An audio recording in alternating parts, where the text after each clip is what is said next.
भो स्वामी नमोस्तु नमोस्तु नमोस्तु। अपन पूज्य चुल्लक जी से निवेदन करते हैं, स्वरूप सागर जी महाराज जी से, कि ऑनलाइन प्रश्न के माध्यम से हम सबको पूज्य गुरुदेव से जोड़ने का यह अनूठा कार्य आपसे ही संभव है। इच्छामी इच्छा। नमोस्तु महाराज श्री। प्रथम ऑनलाइन प्रश्न के रूप में अशोक कुमार जी गांधी उत्सव 16 अहमदाबाद से नमोस्तु करते हैं, पूछ रहे हैं महाराज श्री कि स्टोपदेश में आता है कि जो शरीर के लिए उपकारी होता है वो आत्मा के लिए अपकारी है, और जो शरीर के लिए अपकारी है वो आत्मा के लिए उपकारी है। तो महाराज श्री इस बात का उदाहरण सहित समझाने की कृपा करें। नमस्ते। शरीर के लिए उपकारी हो आत्मा के लिए अपकारी है, और आत्मा के लिए उपकारी है वो शरीर के लिए अपकारी। उदाहरण पूछा, शरीर को क्या चाहिए? पांचों इंद्रियों के विषय, अच्छा भोजन, अच्छा प्रसाधन, अच्छे कपड़े, अच्छे आभूषण, है ना।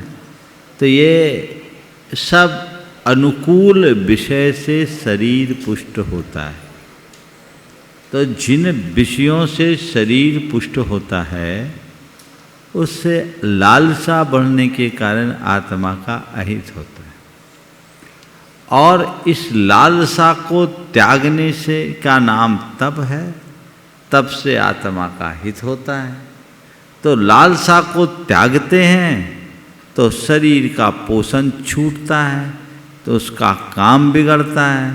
इसलिए बहुत अनुभव सिद्ध बात है, जो आत्मा के लिए उपकारी है वह शरीर के लिए अपकारी है, और जो शरीर के लिए उपकारी है वो आत्मा के लिए अपकारी। राजेश जैन आरआई गोपालगंज सागर से नमोस्तु करते हैं, पूछ रहे हैं महाराज श्री कि वर्तमान परिस्थितियों में लोगों के जीवन जीने का तरीका बड़ा ही विचित्र हो चला है। इसमें कुछ बातें आम हैं। पहले तो लोग जिम्मेदारी लेना नहीं चाहते, यदि जिम्मेदारी मिल जाए तो निभाना नहीं चाहते, यदि निभाना पड़ जाए तब जवाबदेही से बचते हैं, और यदि जवाब देना पड़ जाए तो सफ़ेद झूठ बोल देते हैं। तो महाराज इन प्रवृत्तियों से कैसे बचाव किया जाए? लेना नहीं चाहते, ले तो निभाना नहीं चाहते, निभाए तो जवाबदेही नहीं रहते, जवाब देना नहीं चाहते, और जवाबदेही की बात आए तो झूठ बोल देते, सफ़ेद झूठ बोल जाते हैं। ऐसे लोगों से, ऐसी प्रवृत्तियों से कैसे बचा जाए? ऐसे प्रवृत्ति से कैसे बचे, या ऐसी प्रवृत्ति के लोगों से कैसे बचे, सवाल के दोनों रूप हैं। पहली बात स्वागत है कि हम ऐसी प्रवृत्ति से कैसे बचें, तो उसके लिए हमें अपने आप को तैयार होना होगा, करना पड़ेगा। जिम्मेदारी का एहसास। मनुष्य जब तक स्वयं के दायित्वों के प्रति जागरूक नहीं होता, न तो जिम्मेदारियों को स्वीकार कर पाता है और न ही उसका निर्वाह कर पाता है। जिम्मेदारी को एक जिम्मेदारी के रूप में देखना चाहिए। हम उसका एहसास करें। जो जिम्मेदारी का एहसास करता है वही उसे निभा पाता है, और वही उसके प्रति जवाबदेह भी बनता है। आजकल बहुत सारे लोगों के साथ ऐसी बीमारी है कि वे जिम्मेदारी का एहसास करना नहीं चाहते। तो हमें चाहिए कि हम वैसा करने का प्रयास करें। और दूसरी बात, जो ऐसे लोग हैं गैर जिम्मेदार लोग, उनसे कैसे बचें? तो पता है कि सामने वाला गैर जिम्मेदार है तो उन पर भरोसा कम रखो, और उसकी जिम्मेदारी भी अपने साथ जोड़ लो, ताकि उसका दुष्प्रभाव हम पर न पड़े।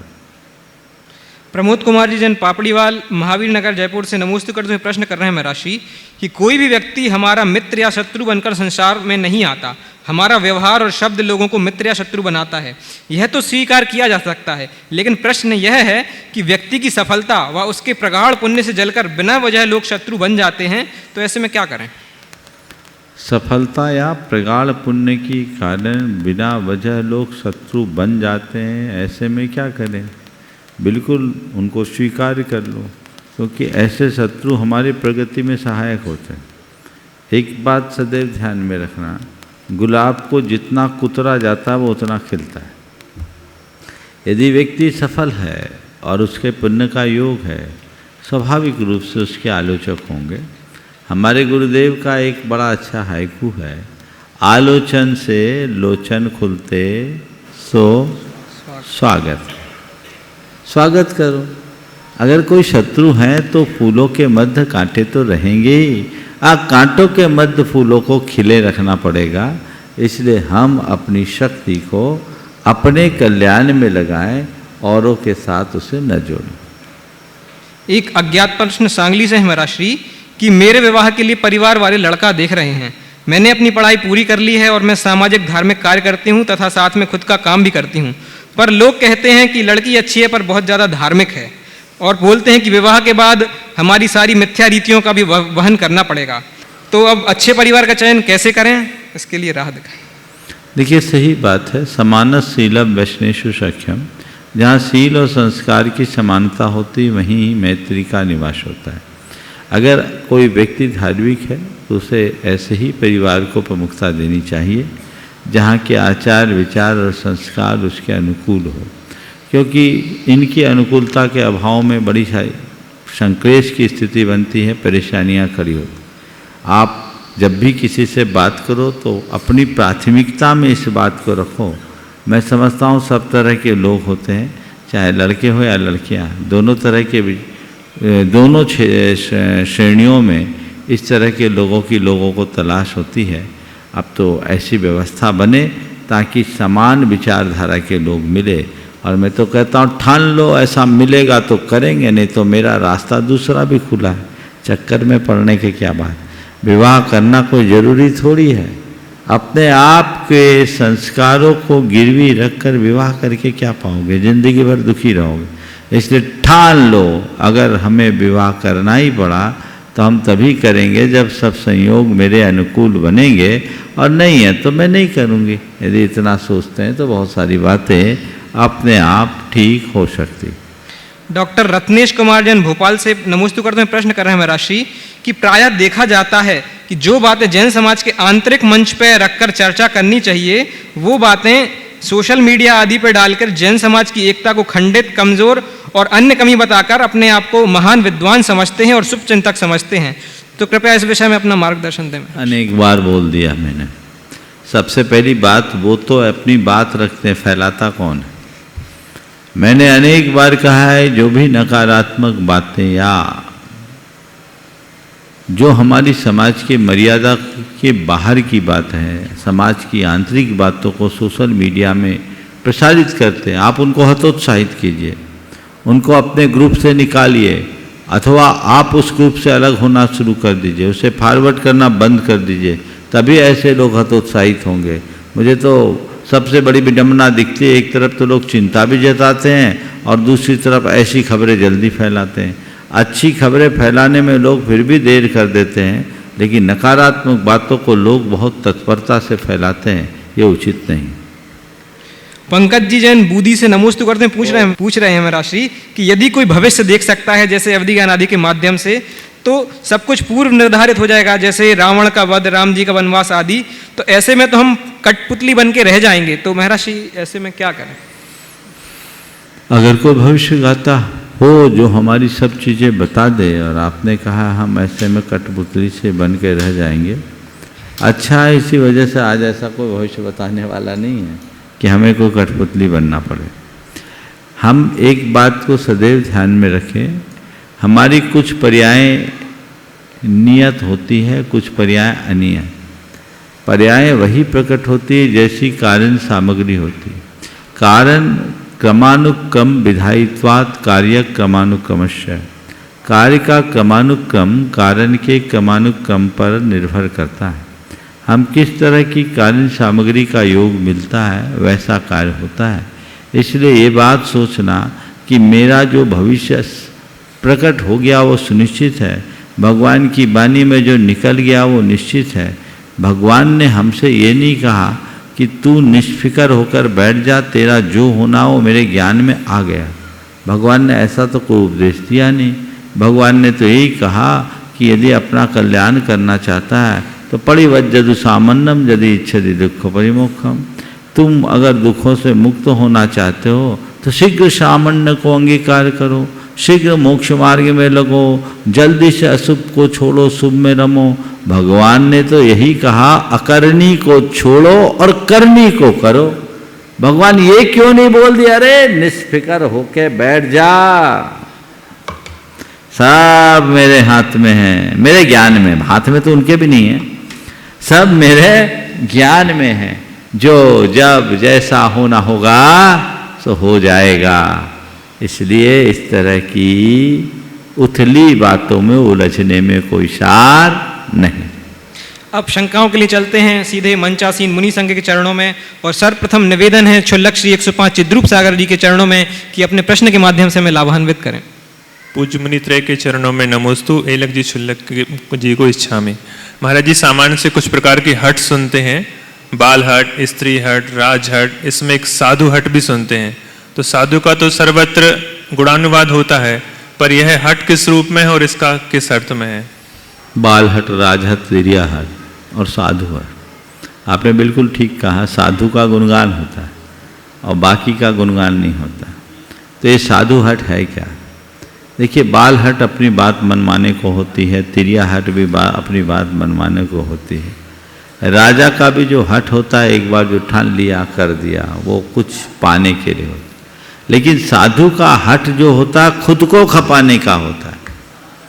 साधु दूसरों के लिए हट नहीं करता, बाकी सारे हट कुछ पाने को है, और साधु हट खुद को खपाने को है, खुद को तपाने का है। जो खुद को खपाता है वही कुछ पाता है। इसलिए साधु हट करने वाले साधु ही लोक में वंदनीय माने जाते हैं और उस हट की भी प्रशंसा होती है, पर बाकी हट अप्रशंसनीय माना जाता है। निवेदन है क्षुल्लक श्री 105 समादर सागर जी के चरणों में कि अपना प्रश्न रखकर हमें लाभान्वित करें। नमस्ते महाराज जी। महाराज जी, अभी कुछ दिन पहले यहाँ पर एक माँ अपने बच्चों के लिए रो रही थी कि मेरे बेटों का संस्कार किस प्रकार से मिलेगा। तो महाराज जी, एक माँ जो हमसे आग्रह कहती है बच्चों को नियम मत देना, नहीं तो हम आपके पास नहीं भेजेंगे। एक माँ बेटे के लिए दीक्षा दे होने के निमित्त से उसको अपने घर में पालती है, लेकिन कई निमित्त से बेटे को मालूम पड़ जाता है कि इस प्रकार से साधु का अपमान हुआ है और वह उनके साथ निकल जाता है। वही माँ मर करके आर्त ध्यान से उनका भक्षण करती है। एक माँ जानती है कि मेरी बेटी निर्दोष है, फिर भी वो उनको घर में नहीं रखती है। तो मुझे ऐसा क्या कारण है कि इस प्रकार से निमित्त बनते हैं? सही हो या गलत, समाधान करें। नमस्ते महाराज जी। बहुत अच्छा सवाल है। माँ पर आपका चिंतन बढ़िया है। एक माँ है जो इस बात के लिए दुखी है कि मैं अपने, चिंतित है, दुखी शब्द तो ठीक नहीं है, अपने बच्चों को संस्कार कैसे दूं। और एक माँ है जो अपने बच्चों को साधुओं से इसलिए दूर रख रही है कि वहाँ जाएगा तो कहीं हाथ से न निकल जाए। एक माँ है जो साधु दीक्षा ले ले तो आर्त ध्यान से मरकर श्यालनी होकर अपने ही बच्चे का संहार कर रही। और एक माँ है जो अपने निर्दोष बहू को घर से निकाल रही। वो माँ नहीं, वो सासू है ना। तो चौथी माँ को और तलाश लिया जाए। चौथी माँ अगर मुझसे पूछो तो यहाँ अच्छी माँ मैं दे देता हूँ। वो माँ जो अपने बेटे को, बेटे के द्वारा दीक्षा लेने का भाव प्रकट करने पर माँ कहती है, बेटा तुझे दीक्षा लेना है तो ले ले, आज मेरी कोख कृतार्थ हो रही है। ये चौथी ज़्यादा अच्छी। अब आपने पूछा है, ये अपने वो है मंदालसा की कथा होती है। 6 बेटे दीक्षित हो गए, 7वां दीक्षित नहीं हुआ, तो उसके मन में इस बात की पीड़ा थी कि मेरे संस्कार कहाँ धूमिल पड़ गए, 6 निकल गए, 7वां क्यों रह गया। तो आखिर 7वां भी युद्ध लड़ते लड़ते हाथी पर बैराग हुआ और बाद में आगे चलकर वो दीक्षित हुआ और उसके संस्कार सार्थक हुए। तो ये 4 माँ है, माँ के रूप है। इनमें सबसे अच्छी माँ कौन सी? देखिए, दूसरी और तीसरी तो अच्छी माँ नहीं कहलाएगी। पहली माँ अच्छी माँ है और चौथी माँ सच्ची माँ है। क्या बोल रहा? पहली माँ अच्छी माँ वो है जो अपने बच्चों पर अच्छे संस्कार डालने का भाव रखे, और सच्ची माँ वो है जो अपने बच्चों के संस्कार को साकार कर सके। समझ गए? और बाकी दोनों माँ माँ कहलाने लायक भी नहीं। जो अपने बच्चों को अपने व्यामोह में फंसाकर उनका संसार बढ़ाए, उनके दुख का कारण बने, वो माँ कैसी? वो अपने स्वार्थ के लिए ये सोच रही कि अगर निकल गया तो मेरे लिए क्या बचेगा, और एक जिसका निकल गया फिर भी रो रही है। अगर वो माँ तत्वज्ञानी होती तो ऐसा नहीं होता। लेकिन चौथी माँ जो मंदालसा थी, अरे मेरा बेटा, ये है ना, तो ये चीजें होनी चाहिए।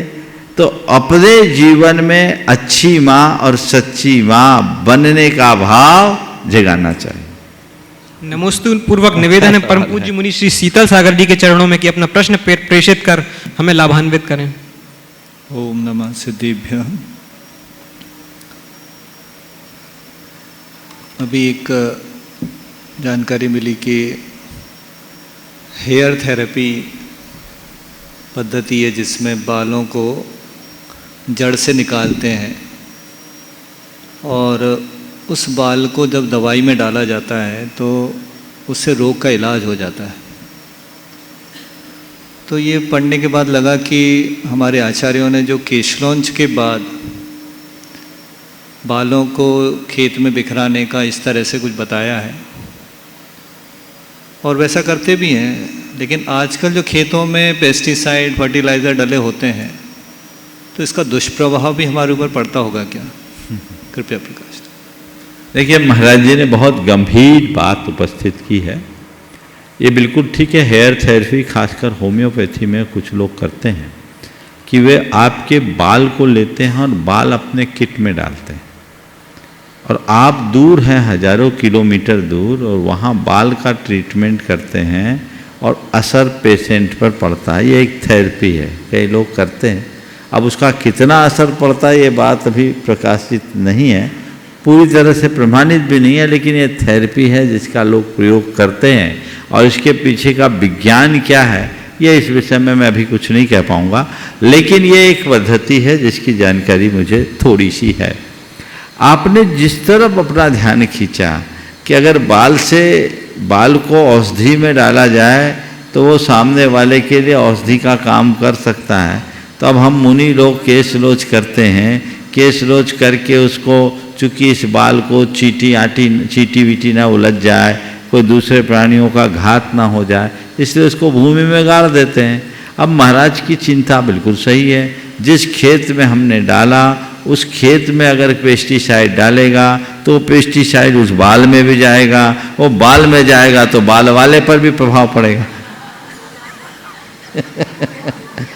बात समझने की है। यदि उस थेरेपी के हिसाब से सोचे तो इट में भी ऐसा हो सकता है।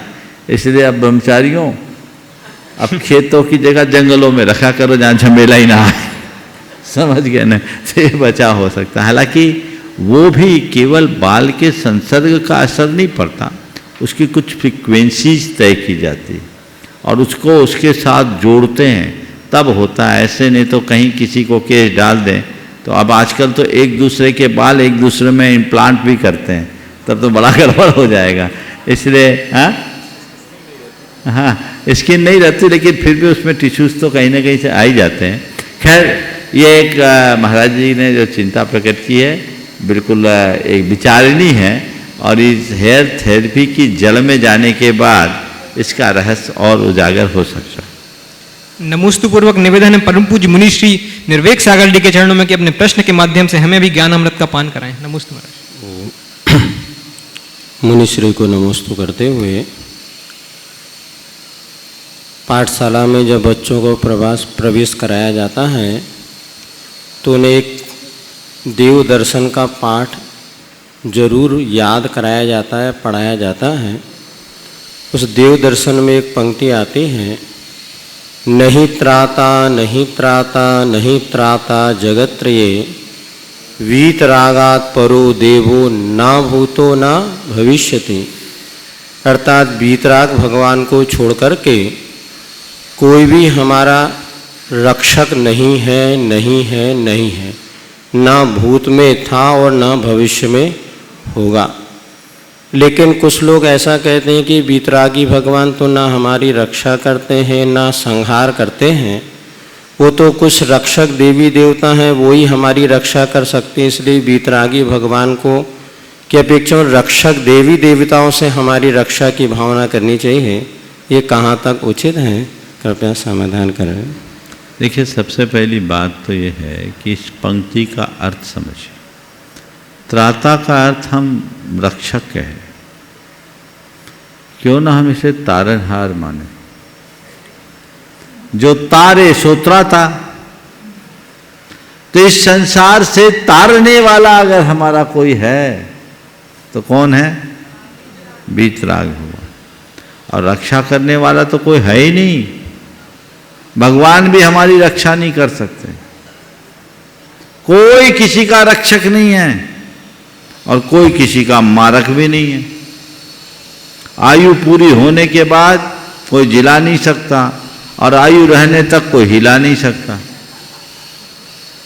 तो रक्षक भी नहीं है, मारक भी नहीं है, ये तो केवल व्यवहार में कहा जाता है। लेकिन तारक है, उद्धारक है। तो वीतराग भगवान ही इस भाव सागर से तारने वाले हैं, क्योंकि वो खुद तिर चुके हैं। और बाकी जिनका आपने उल्लेख किया वो तो खुद भाव सागर में गोते खा रहे हैं, जो खुद डूब रहे हैं, हमें क्या तारेंगे। इसलिए अपना श्रद्धांत सही रखना। वीतराग के अतिरिक्त अन्य किसी की शरण स्वीकार करना ही एक भूल है। देखो, एक प्रसंग सुनाता हूं,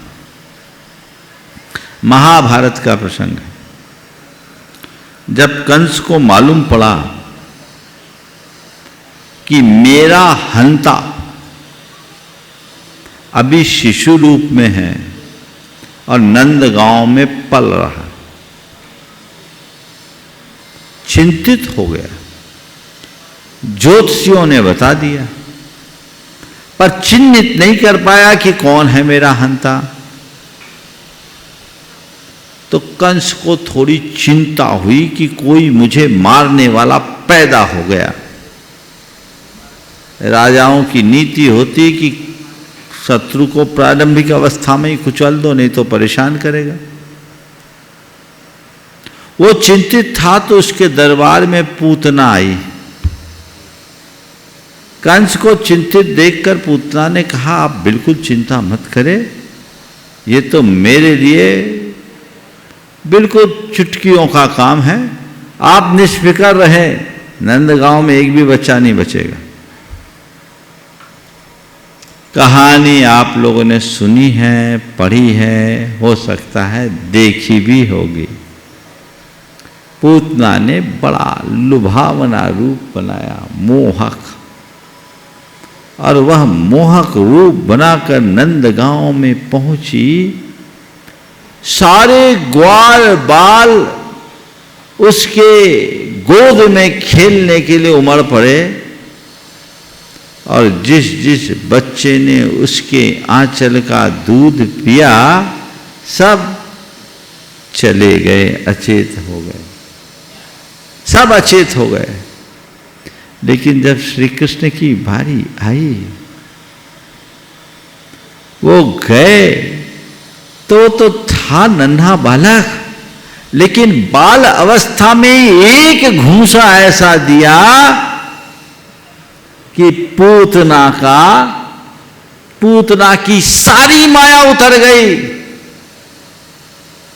भेद खुल गया, अचेत बालक भी फिर बच गए। उनने उसका दुग्धपान नहीं किया। बस मैं इतनी ही बात कहता हूं, बाकी बच्चे उस पूतना के मोहक अंदाज में मुग्ध हो गए, पर श्री कृष्ण जानते थे कि एक बालक के लिए जो मां के दूध में मिल सकता वो संसार में कहीं नहीं मिल सकता।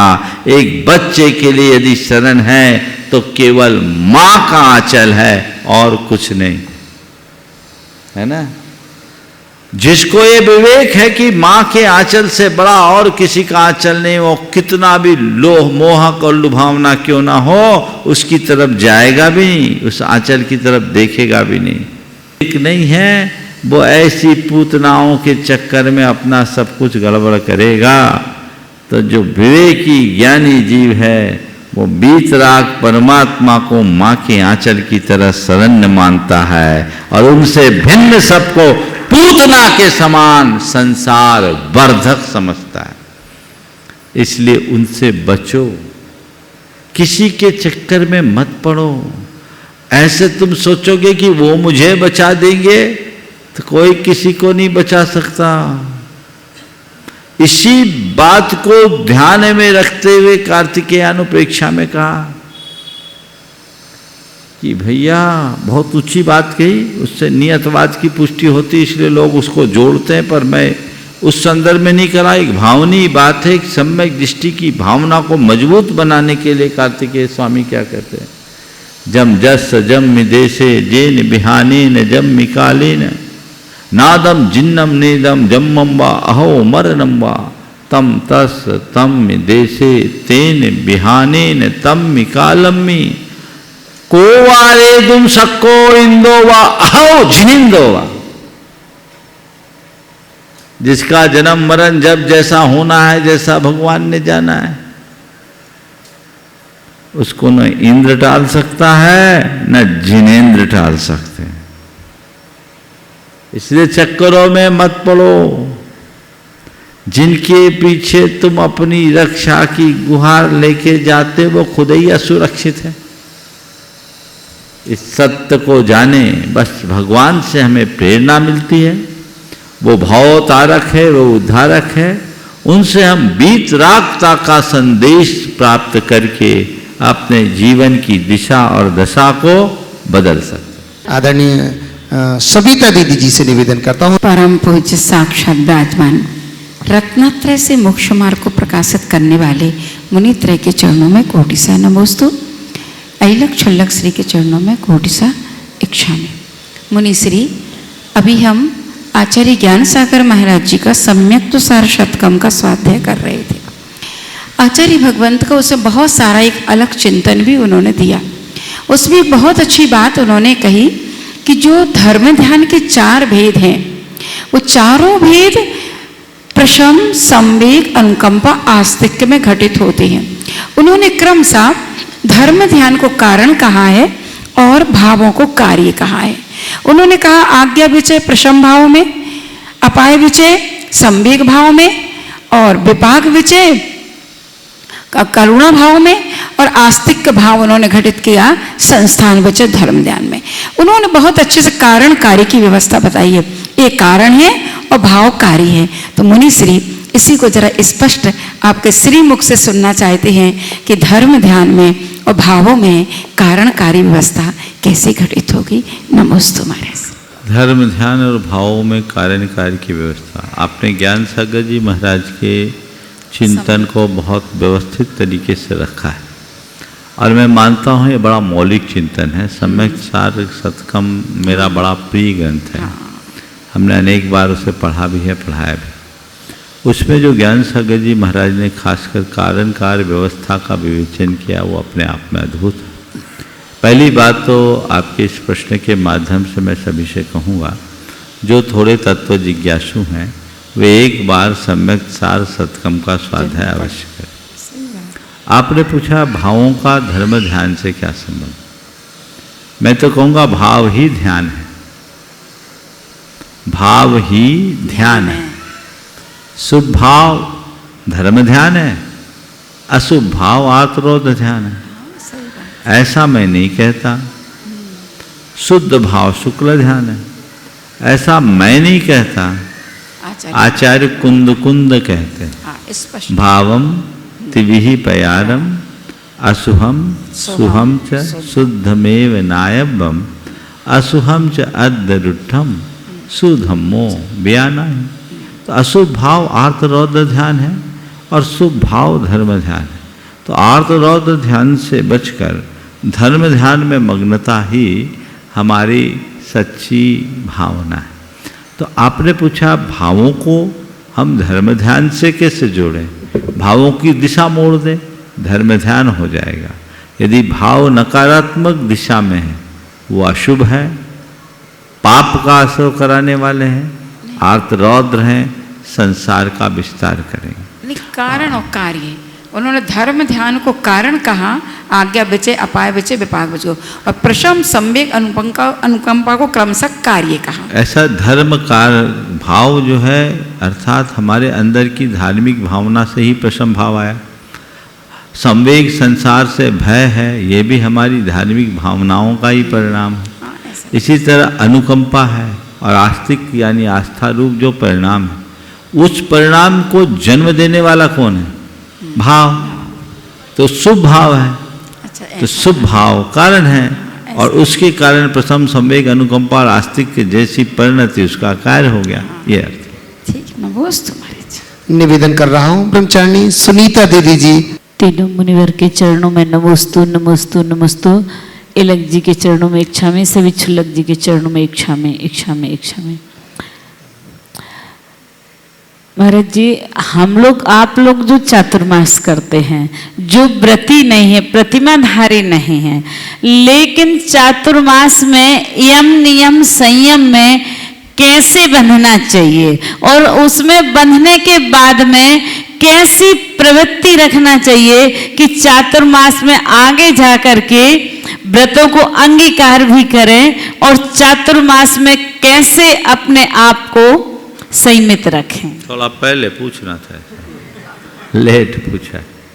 देखिए, चातुर्मास मुनियों का है, पर गृहस्थ भी व्रती भी अपने आप को संयम से बांधने की दृष्टि से ऐसा कर सकते हैं।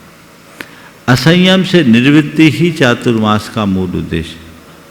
तो एक आम व्यक्ति जो चाहता है कि मेरा धर्म ध्यान निर्बाध हो, चातुर्मास के दिनों में कम से कम भादों तक आवागमन को टाले, जितना बने आवागमन टाले, बल्कि संकल्पित ही हो जाए कि मुझे कहीं नहीं जाना, एक जगह रहना।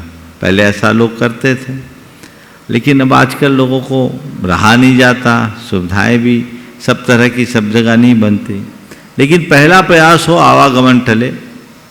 आवागमन टालने के बाद मैं खासकर व्रतियों को लक्ष्य रख कर कह रहा हूँ, 2 माह तक के लिए ससंकल्प एक स्थान पर रहना, अपनी प्रवृत्तियों को संयत रखना, खान पान आचार व्यवहार में और अधिक संयम रखना। व्रतों बरसात के दिनों में ऋतु अनुकूल रहने से व्रत उपवास भी बहुत अच्छे से हो जाते हैं।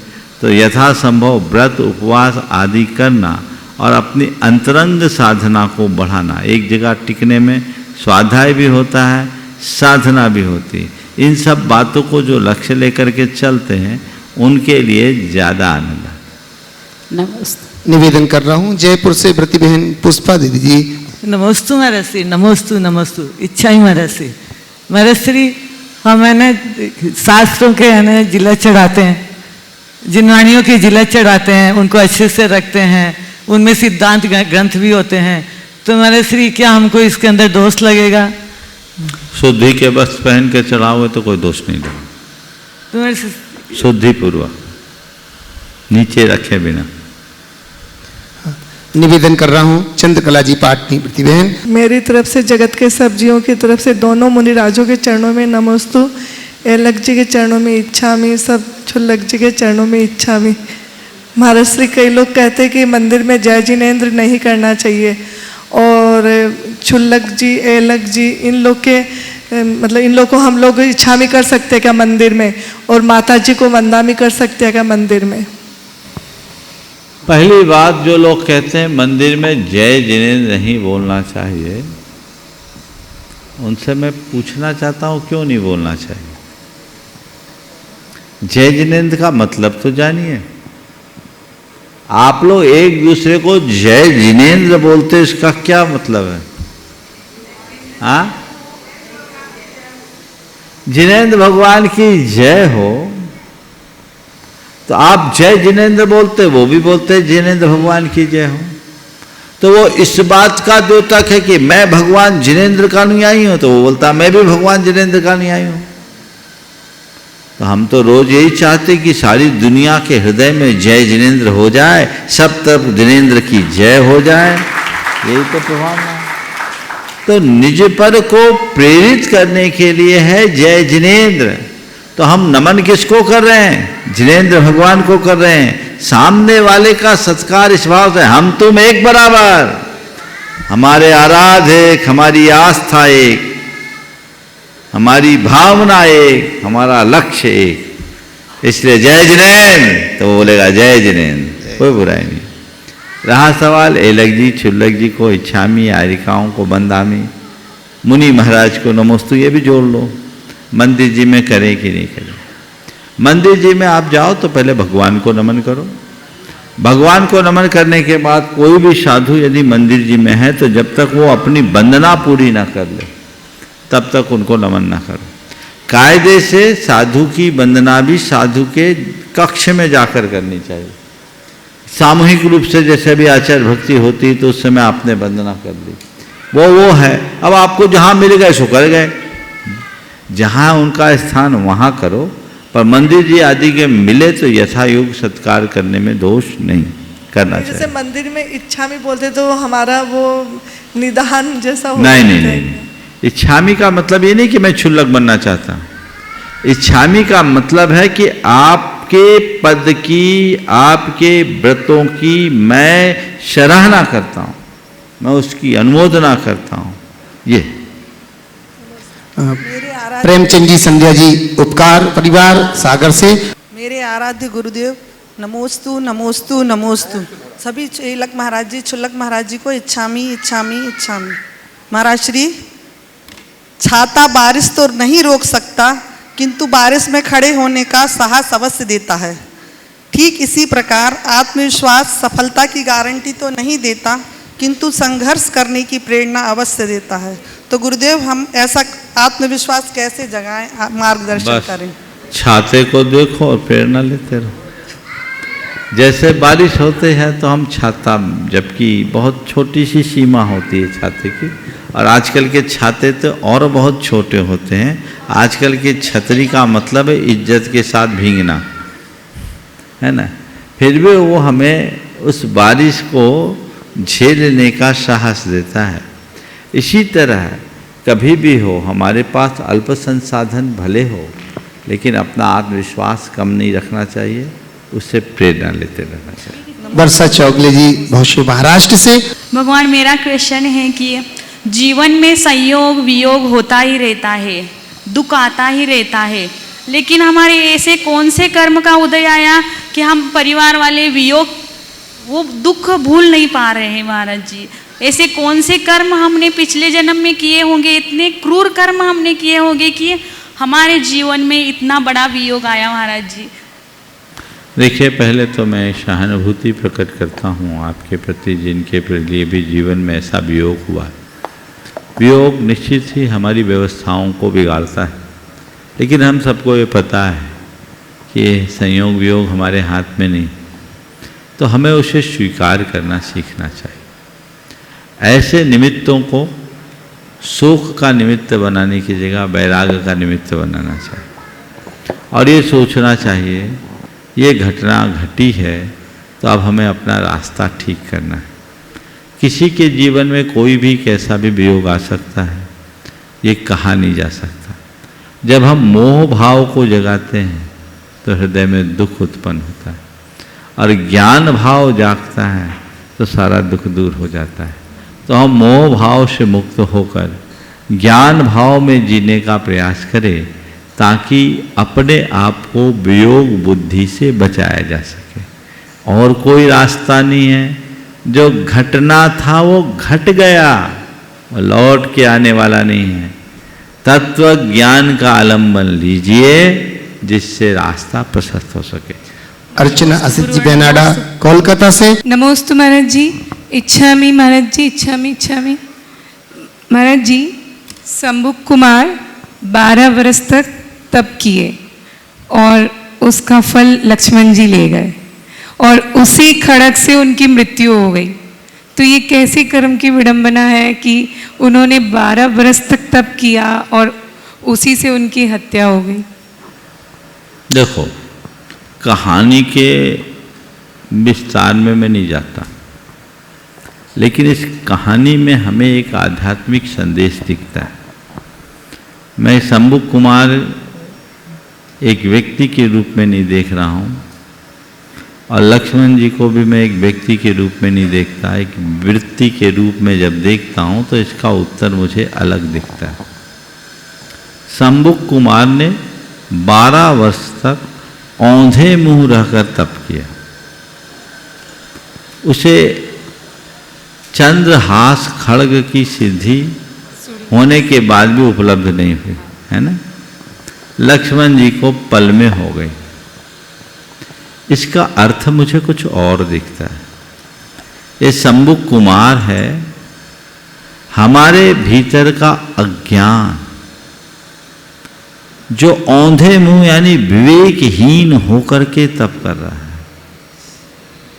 और जब कोई अज्ञानी विवेकहीन बनकर कोई तप करता है तो उसे उस तप का कोई फल नहीं मिलता। लेकिन लक्ष्मण है विवेक। जब तप के साथ विवेक जुड़ता है तो वो तप तुरंत सिद्धि में परिवर्तित हो जाता है। वो चंद्रहास खड्ग है, वो ज्ञान है। तो विवेकी लक्ष्मण के आह्वान पर वो चंद्रहास खड्ग एक पल में उनके पास आया। और जब ज्ञान आता है ना तो अज्ञान का सर्वनाश हो जाता है। उसी खड्ग के प्रहार से शंभु कुमार चल बसा। अगर ऐसा आध्यात्मिक अर्थ ले लो तो शायद कोई प्रश्न शेष नहीं रहे। नमोस्तु महाराज। कीर्ति जी दिल्ली से गुणायतन ट्रस्टी, और इसी के बाद तैयार रहेंगे निधि जैन भोपाल से। नमोस्तु भगवान। एलक जी और छुल्लक जी के चरणों में एक छामी। गुरुदेव, मान कषाय स्वहिंसा है या परहिंसा? मान कषाय स्वहिंसा है या परहिंसा, और कैसे? मान कषाय स्वहिंसा परहिंसा दोनों है। मान किया यानी कषाय किया, कषाय करने का मतलब हिंसा है। और जब हम मान कषाय से भरते हैं तो औरों का अपमान करते हैं, उनका हृदय दुखी होता है, तो ये भी हिंसा है। नमोस्तु गुरुदेव। निधि जैन भोपाल से। परम कृपालु दयालु गुरुवर के चरणों में कोटि कोटि नमन, कोटि कोटि आभार। महाराज श्री, यह प्रश्न मेरे बेटे जीत का है। वो पूछ रहा है कि आपको इतने बड़े बड़े ग्रंथ एक बार पढ़ने में याद हो जाते हैं और मेरे से एक छोटी सी किताब ही नहीं पढ़ी जाती है, वो याद नहीं होती, तो मैं क्या करूं? और यहाँ की जो रह के गया ना तो उसको बहुत याद आ रही है। इधर उधर की बातें याद करना बंद कर लो तो अपनी बातें याद रहे। मुझे ग्रंथों की बात इसीलिए याद रहती कि मैं ग्रंथों में ही से ही बात करता हूँ, औरों से नहीं। हर विद्यार्थी को चाहिए कि पढ़ाई करना हो तो उसके पहले एकाग्रता और तत्परता हो। एकाग्रता और तत्परता तभी होगी जब और बातों से आप अपने आप को दूर रखेंगे। 10 जगह दिमाग लगाने वाले को कोई भी बातें याद नहीं रहती। नमोस्तु महाराज जी।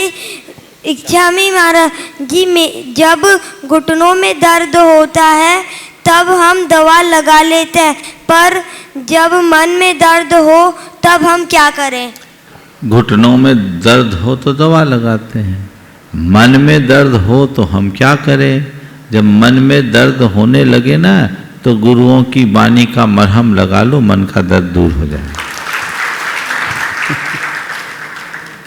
नमोस्तु महाराज जी। रतनलाल जी। जब हम शांति धारा में कुरु कुरु और सदास्तु बोलते हैं तो वो श्रावकों को बोलना होता है या फिर जो आप करवा रहे हैं उन्हें बोलना होता है? जो करा रहे हैं उनकी बात को सदास्तु या तथास्तु बोल सकते हैं आप दोहरा के। तो कुरु कुरु भी तो सब बोलते हैं। कुरु कुरु आप बोलने लगे, कोई दिक्कत नहीं। कुरु कुरु यानी करे करे भगवान से प्रार्थना कर रहे हैं, वो बात है।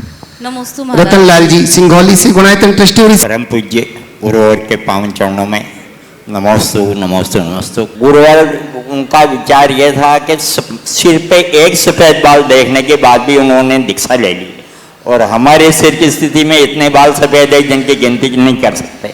ऐसी स्थिति में हमारे उद्धार की कुछ संभावना दिख रही है नहीं? आप उनसे बड़े योद्धा, वो डर गए, आप लोग बड़े मजबूत हो। जिनको भाव भय होता है वो पल में वैराग्य धार लेते हैं, और जो भाव भय से विहीन होते हैं उनके लिए कुछ फर्क नहीं पड़ता। अरे बाल सफ़ेद हो गए तो हो गए क्या। शत्रु से कौन डरता है? जिसको डर होता है। और जो शत्रु से निडर होता वो डरता ही नहीं। बोले होन दो, बाल पकड़े पक दो, दांत गाल धस रहे धस दो, दांत निकल रहे निकल जान दो, कमर झुक रही झुक जान दो, एक दिन मरना तो है, मरेंगे जब मरेंगे, अभी तो जिंदा है। ये बात। नमोस्तु। लीजिए सांगली वाले एक साथ आ जाएं। नमोस्तु गुरुदेव। मेरा प्रश्न है कि जैन धर्म के अनुसार गृह प्रवेश की सही विधि क्या है? जैन धर्म के अनुसार गृह प्रवेश की सही विधि क्या है? काल वृक्ष। हाँ, गृह प्रवेश। गृह प्रवेश की विधि क्या है? बहुत अच्छा है। देखिए, गृह प्रवेश के दिन जो होता है, क्यों कुछ पूजा पाठ मांगलिक क्रियाएं करते हैं, वो क्यों करते हैं? जिस जगह आप घर बनाए हैं वहाँ अनेक दिनों से लोगों ने काम किया, महीनों सालों लगता है, सब तरह के लोग रहते हैं, कई तरह की नकारात्मकताएं वहाँ होती है, तो उसकी शुद्धि होनी चाहिए। शुद्धि के लिए जो हमारे शास्त्रों में वास्तु शुद्धि के मंत्र बताए गए हैं, जो पीठिका आदि मंत्रों का उल्लेख किया गया, उनके साथ पूजा पाठ की क्रियाएं कर लेते हैं। पूजा पाठ की क्रिया करने के बाद मंदिर जाते हैं। मंदिर जी जा कर के घर के जो मुखिया हैं वो आगे आते हैं और एक कलश लेकर के घर में मंगल का प्रतीक मानकर उसको घर में स्थापित करते हैं। वो घर के प्रवेश की मूल क्रिया है। तो जो पंडित लोग बताते हैं उनसे जान लो। तो प्रतिमा ले जाना उचित है क्या? प्रतिमा जी ले जाने का विधान तो नहीं है, यंत्र जी ले जा करके कर सकते हैं। यंत्र जी के सामने शांति विधान वगैरह कर सकते। गुरुवार के चरणों में मेरे परिवार का त्रिबार नमोस्तु नमोस्तु। सुलभ जी महाराज के, अलग जी महाराज के चरणों में वंदन। इच्छामी इच्छामी इच्छामी। आज के विज्ञान का उपयोग अहिंसा को जीवंत और व्यापक उपयोग के लिए, मानवता के कल्याण के लिए किस प्रकार हो?